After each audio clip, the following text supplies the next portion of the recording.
کی والدہ کی مغفرت فرمائے اور آپ سب کو صبر جمیل کی توفیق عطا فرمائے. میری امی کا انتقال جمعے کے دن ہوا اور امی نے 2 مرتبہ کلمہ بھی پڑھا تھا. وفات ہونے سے پہلے اس کی کیا فضیلت ہے؟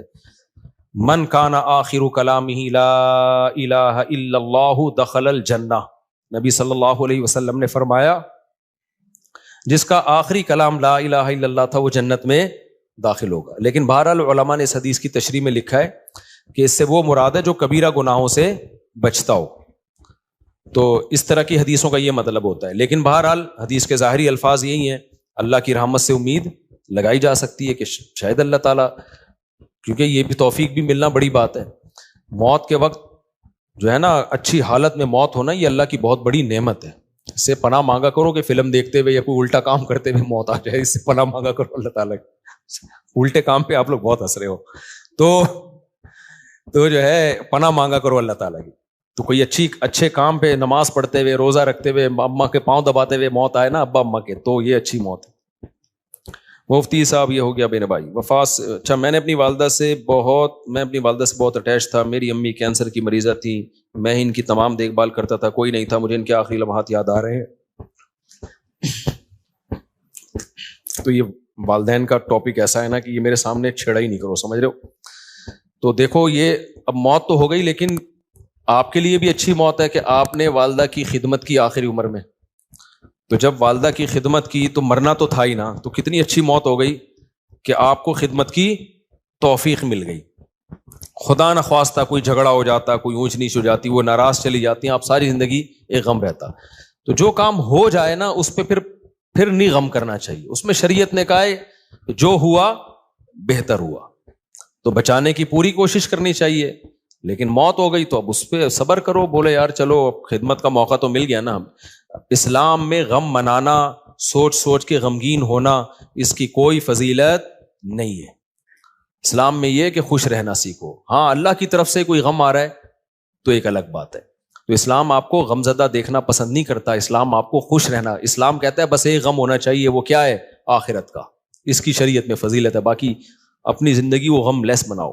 آج ایک بندہ آیا, جیسے بعض خواتین آتی ہیں نا, شوہر بہت ٹینشن دے رہا ہوتا ہے, میں ان کو کہتا ہوں شوہر لیس ہو جاؤ فوراً.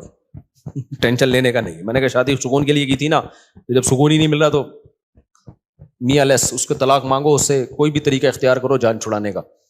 تو کیونکہ بھائی اپنے سکون کے لیے کی ہے نا, ٹینشنوں کے لیے تھوڑی. ہاں تھوڑی بہت ٹینشن تو ہر گھر میں ہوتی ہے. اسی طرح ایک بندہ آیا, وہی چماٹ والا نا, ایک چماٹ لگایا تو بیوی نے 4 چماٹ لگا دیے. تو اور پتہ نہیں کیا کیا ہو رہا ہے. آپ لوگ کبھی میرے ساتھ خوشبو لگا کے آؤ, کبھی بیٹھو. اب ظاہر ہے لوگوں کے راز فاش ہوتے ہیں, اس لیے میں یہ باتیں کرتا نہیں, اور میرا مقصد کسی کا مذاق اڑانا نہیں ہوتا.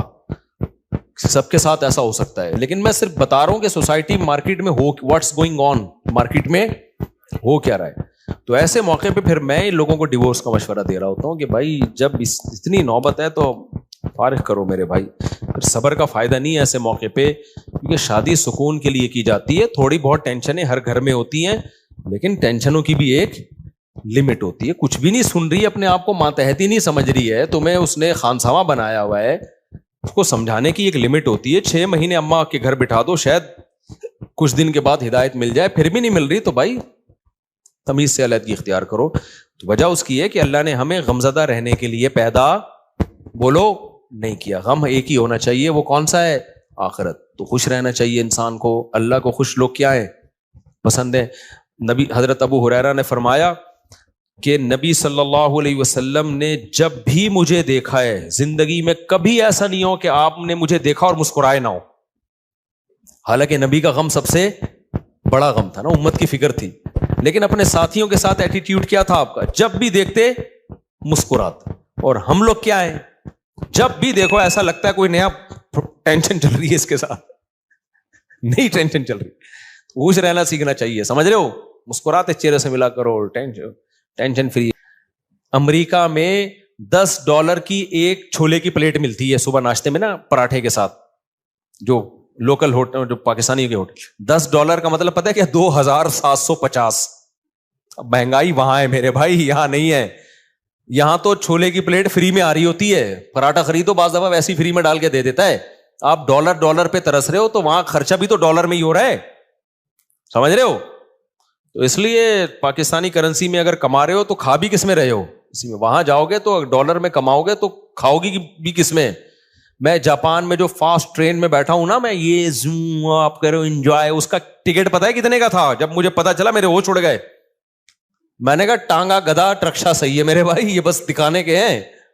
لوگوں کی جائیدادیں بک جاتی ہیں ان ٹرینوں میں, بہت لگژری لوگوں کا کام ہے وہ, بس وہ ڈرائیور ہی بیٹھے اس میں. تو بہت مہنگائی ہے, تو آپ بہت مزے میں ہو. اور وہاں ٹیکس اتنا ہے, آپ کی اگر 40 لاکھ تنخواہ ہے نا, 1 کروڑ آپ کی اگر تنخواہ, ایک مثال دے رہا ہوں تاکہ کیلکولیشن آسان ہو, تو 43 لاکھ روپے ٹیکس میں دینے ہیں آپ نے. یہاں اتنا ٹیکس تھوڑی ہے. پھر لوگ اس پہ خوش ہوتے ہیں, ہم ٹیکس دے رہے ہیں لیکن علاج ہمارا فری میں ہے, بچوں کی تعلیم ہماری فری میں. فری میں کہاں ہے؟ 43% تنخواہ کاٹ لی تم سے انہوں نے, اب تمہیں فری میں تھوڑی دے رہے ہیں. آپ کی گورنمنٹ یہاں جتنی مرضی کرپٹ ہے, میں کوئی یہ نہیں کہہ رہا بہت نیک گورنمنٹ, جیسی مرضی ہے, اتنا ٹیکس نہیں ہے میرے بھائی. تنخواہ پوری آ رہی ہے آپ کے پاس, تو اس میں آپ اپنے بچوں کی فیس بھر لیتے ہو, وہ اتنی نہیں ہوتی, 43% نہیں ہوتی, وہ سمجھتے ہو آپ کے سارے خرچے نکل رہے ہوتے ہیں. نہیں آ رہی میرا خیال ہے بات. اور پھر زکاتیں بھی لوگ دے رہے ہوتے ہیں, تھوڑے سے گھننے بن جاؤ, اگلا پوری جائیداد نکال کے دے دیتا ہے. یہاں تھوڑا سا گھننا بننا آنا چاہیے, بس یہاں پریکٹس کرو تھوڑی سی.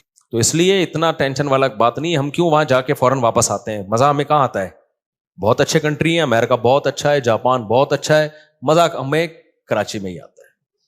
اور یہ جو میں نے ابھی بیان میں کہا نا کہ خاموش, بالکل خاموش, یہ 4 دن خاموشی اچھی لگتی ہے, اس کے بعد کاٹنے لگتی ہے. یہاں ریلیشن ہے, آبادی ہے, ایک بندہ پنجاب والا ملے گا, ایک پشتو والا ملے گا, ایک بلوچی ملے گا, ایک فلانا, ایک میکینک ملے گا, ایک فلانا ملے گا, ایک ڈاکٹر ملے گا, ایک سائنٹسٹ ملے گا, ایک سیاستدان ملے گا. ہر آدمی ہوٹل میں بیٹھ کے ایسے لگے گا یہاں سارے ہی پہنچے ہوئے لوگ ہیں, گپ شپ کا ماحول ہے. یہ سب کچھ وہاں پر نہیں ہے.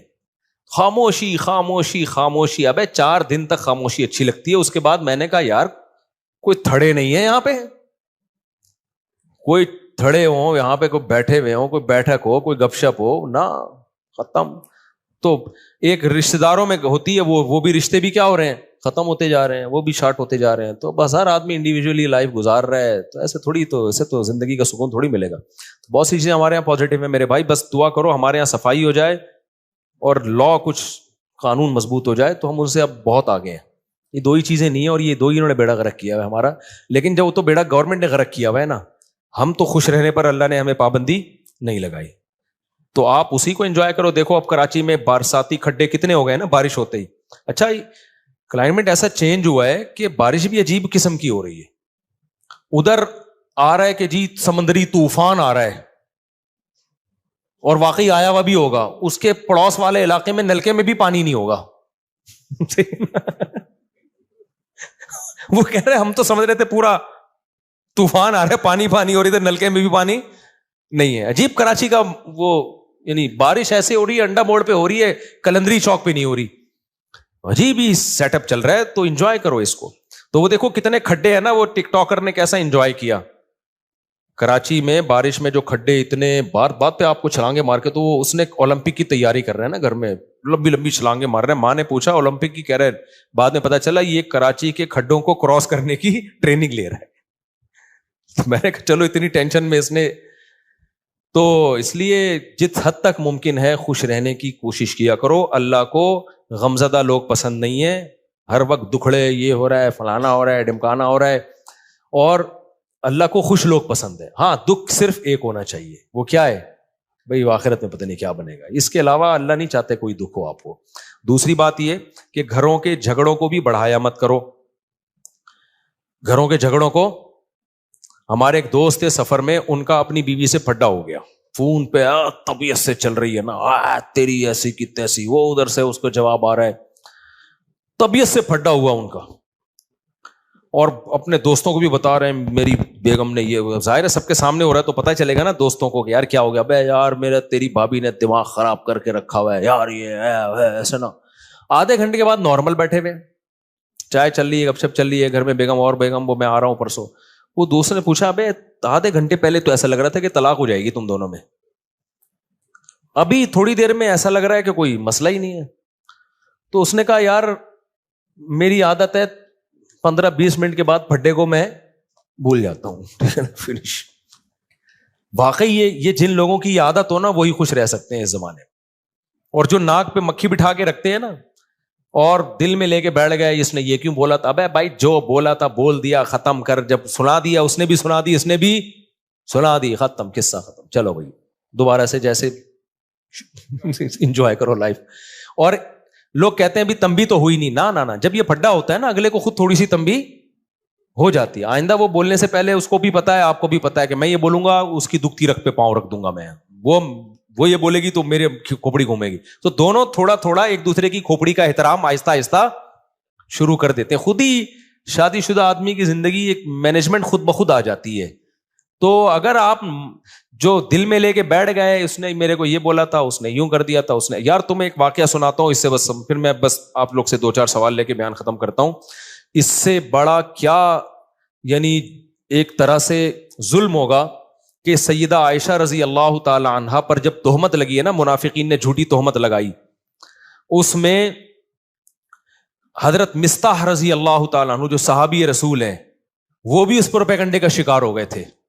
وہ بھی منافقین کی باتوں میں آ گئے اور انہوں نے بھی حضرت عائشہ کے بارے میں یہ منافقین سے سن کے الفاظ کہے. حضرت عائشہ بیٹی کس کی ہیں؟ ابو بکر کی. آپ بتاؤ غیرت مند آدمی کو کتنا غصہ آئے گا نا. حضرت ابو بکر حضرت مصطح کے ساتھ مالی تعاون بہت زیادہ کیا کرتے تھے کیونکہ رشتہ دار بھی تھے اور غریب بھی تھے. جب حضرت ابو بکر کو پتا چلا نا میری بیٹی کے بارے میں انہوں نے یہ الفاظ کہے ہیں تو حضرت ابو بکر نے قسم اٹھائی کہ آج کے بعد 1 روپیہ نہیں دوں گا، یعنی میں خرچ کر رہا ہوں ان پہ اور میری بیٹی پہ یہ بھی تہمت میں شریک ہو گئے. بعد میں جب قرآن کی آیتیں نازل ہوئیں حضرت مصطح نے توبہ کی اور بہت گڑ گڑائے اللہ کے سامنے توبہ کی، لیکن ابو بکر رضی اللہ تعالیٰ عنہ قسم اٹھا چکے تھے ان پہ میں خرچ نہیں کروں گا، میں نہیں خرچ کروں گا ان کے اوپر. لہذا انہوں نے کہ بھائی ٹھیک ہے آپ نے توبہ کر لی لیکن یہ ہلکا جرم تو نہیں ہے نا. کتنی بڑی شخصیت بھائی سیدہ عائشہ نبی کی زوجہ بھی ہیں اور ابو بکر کی بیٹی بھی ہیں. تو نبی نے بھی معاف کر دیا ان کو. کتنا بڑا ظرف یار بھائی، جب گڑ گڑا لیے توبہ کر لی ہے تو معاف کر دیا، کیونکہ نبی کے سامنے بڑا ویژن ہے نا. جو یعنی گھروں میں چھوٹے چھوٹے جھگڑوں کو لے کے لمبے چلتے ہیں نا وہ دنیا میں کوئی بڑا کام نہیں کر سکتے، وہ بس انہی میں الجھ کے رہ جاتے ہیں. تو نبی صلی اللہ علیہ وسلم نے تو معاف کیا ہی، ابو بکر نے معاف نہیں کیا. انہوں نے کہا ٹھیک ہے میں کوئی انتقام نہیں لے رہا لیکن جیسے میں پہلے خرچ کرتا تھا نہیں کروں گا خرچ. سورہ نور کی آیتیں نازل ہوئیں وَلَا يَأْتَلِ أُولُو الْفَضْلِ مِنْكُمْ وَالسَّعَةِ أَنْ يُؤْتُوا أُولِي الْقُرْبَى وَالْيَتَامَى وَالْمَسَاكِينَ. فرمایا اللہ تعالیٰ نے کہ تم میں جو قرابت دار ہیں تو جن لوگوں نے ان پہ خرچ نہ کرنے کی قسم اٹھائی ہوئی ہے وہ اپنی قسموں کو توڑ دیں. الا تحبون ان یغفر اللہ لکم، کیا تم چاہتے نہیں ہو کہ اللہ تمہاری غلطیوں کو بھی معاف کرے؟ یعنی تم یہ چاہتے ہو نا کہ اللہ تمہاری غلطیوں کو بھی معاف کرے. یہ کس کو تنبیہ ہو رہی تھی؟ ابو بکر کو. اللہ نے نام نہیں لیا. اللہ میاں بھی کیسی دیکھو نصیحتیں کرتے ہیں نا عزت کا خیال کر کے، جنرلی بتا رہے ہوتے ہیں کہ کوئی کسی رشتہ دار پہ خرچ کرتا تھا اور قسم اٹھا لی ہے کہ نہیں کروں گا تو وہ قسم توڑ دے اور خرچ کرنا شروع کر دے، معاف کر دے. وَلْيَعْفُوا وَلْيَصْفَحُوا، چشم پوشی سے کام لیں، درگزر کرے. الا تحبون ان یغفر اللہ لکم، کیا تم نہیں چاہتے کہ اللہ بھی تمہاری غلطیوں کو معاف کرے؟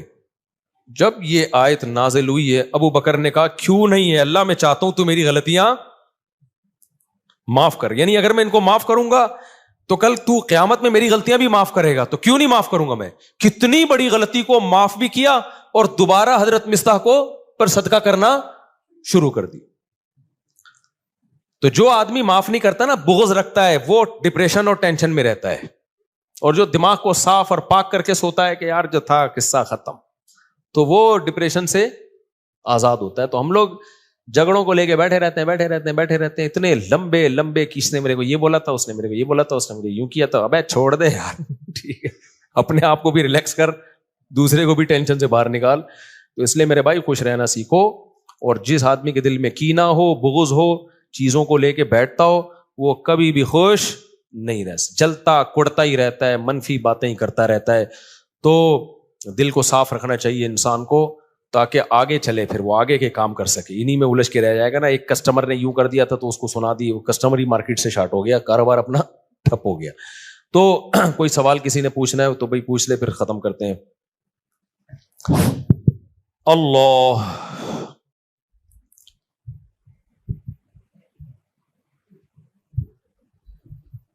یہ جو میں نے اپنا قصہ سنایا تھا نا اپنے والد صاحب کا، اس پہ لوگوں نے بڑے کلپ چلائے، امریکہ تک میں پھیل گیا. نہیں، میں نے کہا تھا میرے والد صاحب سے تھوڑی میں نے اونچی آواز میں بات کی، آج کے بیان سے متعلق ہے یہ. میں نے بتایا تھا نا میری ایک دفعہ والد صاحب سے اونچی آواز میں بات ہوئی تو میں نے سوتے ہوئے والد صاحب کو اٹھا کے معافی مانگی. یہ کلپ بڑا وائرل ہوا، اچھا ہے. اس میں ایک بات میں بتانا بھول گیا تھا جب کلپ وائرل ہو ہی گیا. ایک منٹ بیٹا، یہ عمل میں نے اپنے بڑے بھائی کو دیکھا تھا یہ کرتے ہوئے. میرے بڑے بھائی کے ساتھ اس طرح والد صاحب نے ایک دفعہ ہاتھ بات اٹھایا تھا ان کے اوپر تو شاید ان کی زبان اڑ گئی تھی. تو میں نے اپنے بڑے بھائی کو دیکھا کہ انہوں نے جا کے والد صاحب سے معافی مانگی. تو یہ میں بتا رہا تھا نا کہ جو چیز دیکھتا ہے انسان وہ سیکھتا ہے. تو مجھے اپنے بڑے بھائی کا یہ عمل میرے دماغ میں انسٹال ہو گیا تھا کہ یار اگر بڑوں سے کبھی ایسا ہو بھی جائے تو معافی مانگی جاتی ہے. تو اس لیے میں کہتا ہوں کہ اپنے ماں باپ کی خدمت اپنے بچوں کے سامنے کر لو تاکہ تمہارے بچوں کو پتا چلے کہ انہوں نے بھی تمہیں بڑھاپے میں سنبھالنا ہے. سمجھتے ہو گے نہیں سمجھتے؟ اپنی ماں کی خدمت اپنے بچوں کے سامنے کر لو تاکہ بچوں کو پتا چلے کہ جو تمہاری بیٹیاں ان کو پتا چلے کہ بھائی ہم نے بھی اپنی ماں کو بڑھاپے میں سنبھالنا ہے.